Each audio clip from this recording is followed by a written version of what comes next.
serikali imeendelea kuongeza udahili wa wanafunzi katika vyuo vya elimu ya ufundi hadi kufikia wanafunzi 199,118 kwa mwaka 2024-2025 ikilinganishwa na wanafunzi 161,750 waliodahiliwa katika mwaka wa 2021-2022, ikiwa na ongezeko la wanafunzi 37,368 sawa na 23%. Ongezeko la udahili wa wanafunzi linatokana na kuongezeka kwa vyuo vya elimu ya ufundi hadi kufikia vyuo 512 kwa mwaka 2024-2025 kutoka vyuo vya ufundi 441 mwaka 2021-2022. Mheshimiwa Spika, Mwenyekiti, hali kadhalika serikali imedahili wanafunzi 11,232 katika vyuo vya mafunzo ya ufundi stadi yani VETA katika mwaka wa masomo 2025.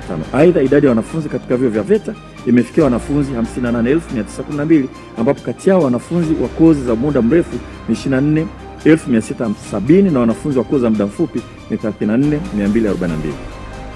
Ongezeko la wanafunzi linatokana na ongezeko la vyuo vya VETA kutoka 810 mwaka 2021-2022 hadi kufikia vyuo 905 mwaka 2024-2025.